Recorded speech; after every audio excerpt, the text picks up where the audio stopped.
লাখ লাখ ধন্যবাদ।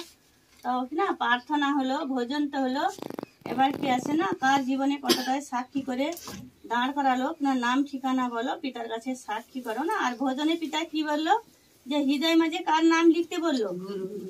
গুরুর নাম লিখতে বললো। কেন? কিসের জন্য? আগে যা করেছিলি সবই ভুলে যা। আগে আমরা যা কিছু করেছিলি এখন আমাদের কি সব কিছু ভুলতে বললো তো কি? আর গুরুর নাম কোথায় রেখেছি? হৃদয় মাঝে। কেন রেখেছি? গুরু নাম লিখলে যে আমরা উদ্ধার পাবো তেমন নয়। গুরুর যে স্বভাব, গুরু কেমন অনুসারে চলছিল, সেই জন্য গুরুর নাম লিখা মানে গুরু কেমন অনুসারে তার পিতার আজ্ঞা পালন করলো, সেই আজ্ঞা পালন করার জন্য গুরুকে সর্বদাই রাখতে বলে হৃদয়ে। কেননা গুরু যেমন চলেছিল আমরা যেন চলি সমান অনুসারে চললে তবে কি হবে? আমি উদ্ধার পাবো না। সেই জন্য পিতা বলো না মনের মনি কোঠায় পিতা গুরুকে রেখেছি। আর মনের ভিতর গুরুর জন্য কি রাখলাম? প্রদীপ জ্বেলেছি। প্রদীপ মানে সর্বদাই আমাদের যেন প্রদীপ যেমন সুন্দর জ্যোতি হয় তেমন আমাদেরকে জ্যোতি হতে বললো না। পিতা তো অনেকের দ্বারাই শিখিয়েছিল না যেন একটা যেন প্রদীপ যদি আমরা কি দানির পুরে রেখে যদি আমরা খাটের তলে ধামা চাপা দেই তাহলে কে দেখতে পাবে কি? পিতা তো সর্বদাই শিখায় আমরা কেউ দেখতে পাবো না। যদি আমরা দানির পুরে প্রদীপ রাখা যায় সবাই দেখতে পায়। দেখতে পায় না কি? কি দেখতে পায়? আলো দেখতে পায়, জ্যোতি দেখতে পায়। তেমন আমরা ঈশ্বর ঈশ্বর করছি, ঈশ্বরের আজ্ঞা পালন করিনি, তাহলে কি হলো? ধামা চাপা দেওয়া হলো, কিন্তু আমার মধ্যে জ্যোতি নেই। কেউ দেখতে পাবে কি? দেখতে পাবে না। আমি যদি পালন করি, যদি সেই অনুসারে চলি, ঈশ্বর তার পুত্রকে যে অনুসারে চালিতে বললো সেই অনুসারে যদি আমরা চলি তাহলে আমাদের মধ্যে জ্যোতি আসবে, সবাই দেখতে পাবে। কেননা পিতা বলল যে মিথ্যা কথা বলতে না বলেছে, কিন্তু আমরা সর্বদাই মিথ্যা কথা বলি। আজকে আমরা চাদর ঘুরে আমি এখানে কার এতে বসেছি? পিতা কি পিতার মন্ডলীতে আমি বসেছি। মন্ডলী রেখেছে পিতা আমাকে। আমি কেন চাদর গায়ে দিয়েছি সবাই বলবে দিদি কেন গায়ে চাদর দিয়েছে, সবাই তো মনে করবে, নাম মুখ ফুটে বলবে না? বলবে নি? অন্তরে বলবে।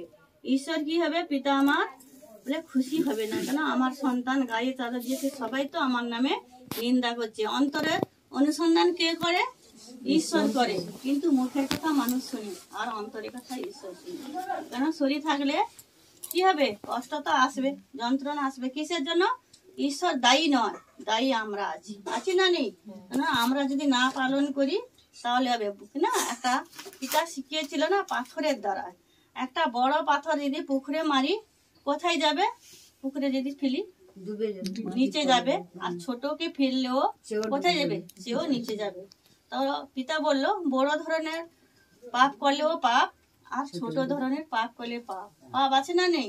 কিন্তু আমার মধ্যে পাপ আছে বলে কেউ আমি যে সত্যি তেমন নয়, সবার কাছে যদি না প্রকাশ করি ঈশ্বর আমাকে ক্ষমা করবে না। কেননা পিতা যে সম্মান সবাই দেয়, কিসের জন্য সম্মান দেয়? এখানে যে সম্মান তোলা হয় কিসের জন্য? সবাই সম্মান করো কিসের জন্য? তোমাদের কিসের জন্য তোমরা সম্মান করো বলো? কিসের জন্য? কেউ বলনি যে আমরা সম্মান করি কিসের জন্য? যে পিতাকে সম্মান করলি, পিতা আমার আর্থিক উন্নতি থেকে পিতা আমাকে কি না উন্নত করবে, শরীর থেকে উন্নত করবে, বাক্য ভজন বচনে উন্নত করবে। সেই জন্য তো সে বীজটা কোথায় যায়? সে সম্মানটা ঈশ্বরের কাছে যায়। সবাই জানো না জানো না? আমি খাই না, ঈশ্বরকে দেওয়া হয়। ঈশ্বর তো কাকে কি দান করে আমার তো দেখার প্রয়োজন নেই। তো 3 মাসের সম্মান পিতাকে যে সম্মান সবাই করেছে আমার কাছে আছে, এখন দেওয়া হয়নি। পিতা বললো মানে আগো ভাই দ্বারাই শিখিয়েছে অনেকবার যে সম্মান তুমি রাখবে না, সবার আশীর্বাদ তুমি যদি রাখো দেরি করে যত দিবে তোমার পথে কি হবে? অভিশাপ বর্তিবে। তো 3 মাস তো আমি আগো ভাইয়ের বাড়িতে যাইনি। তো আগো ভাই এসেছে 2-3 বার, কিন্তু উনার হাতে দেয়নি। কেন? পিতা বলে তুমি যদি আমার বাড়িতে পৌঁছে দাও আশীর্বাদ থেকে তুমি বঞ্চিত হবে না, তোমাকে পিতা আশীর্বাদ করবে। সেই জন্য আশীর্বাদের জন্য পিতাকে মানে আগো ভাইকে দেয়নি, রেখেছি। তো আজকে যাবো, কাল যাবো, সেই অঘ্রাণ মাস থেকে আজ পর্যন্ত আমি যাইনি। কিসের জন্য? তো অনেকে জানো অনেকে জানো না, কিন্তু না দেওয়া বলে নানা চৌধুরীর দ্বারা আমি তো ফোন করবো বলি ফোন করিনি। আজকে যাব দিন ঠিক করলাম, আমি যেতে পারিনি। তো ভাই বোনকে আমি সবাইকে বলেছি, আমাদের কার্যকরী ভাই বোনকে, আমার দায়িত্ব তোমাদের উপরে আছে। কেননা আমার যদি কোনো হয় যার কিছু হয় সে কি বুঝতে পারে কি হয়েছে। সেই জন্য তোমরা আমাকে যদি না নিয়ে যাও কেমন করে আমি সুস্থ হব। এখন আমি অসুস্থ আছি, সবার কাছে প্রকাশ্য না করলে কিনা চাপা পড়ে যায় কথাটা।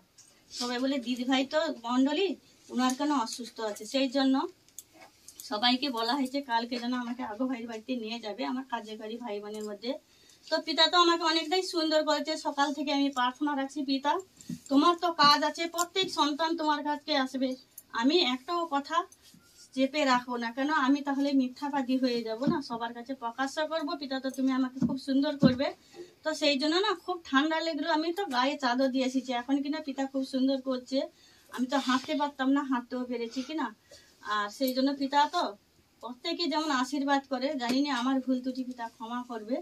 আর সেই জন্য না আমার যিশু গুরুর মতো কিনা পিতাকে সর্বদাই শিখি না, পিতা তো আমার দ্বারা সবাইকে শিখায়, আমার ভুল সবাই তোমরা ধরবে, না ধরলে আমি কেমন করে শিখতে পারি না। সেই জন্য তো পিতা খুব সুন্দর তো এখনো করে দিয়েছে, আমি খুব সুন্দর আছি। আর ভাই বোনের পরে আমার অনুরোধ রাখলো কালকে তোমরা সবাই আমাকে নিয়ে যাবে, কিন্তু সেখানে আমি প্রকাশ্য করবো, আর পিতা তো আমাকে ক্ষমা করবে না। তো কেননা তাদের সম্মানটা আমার কাছে আছে। তো এখন কি হলো না, পিতা যেমন আমাকে কি করলো, এখানে এখন কি আছে না পরিচালনা করার জন্য পিতা রেখেছে।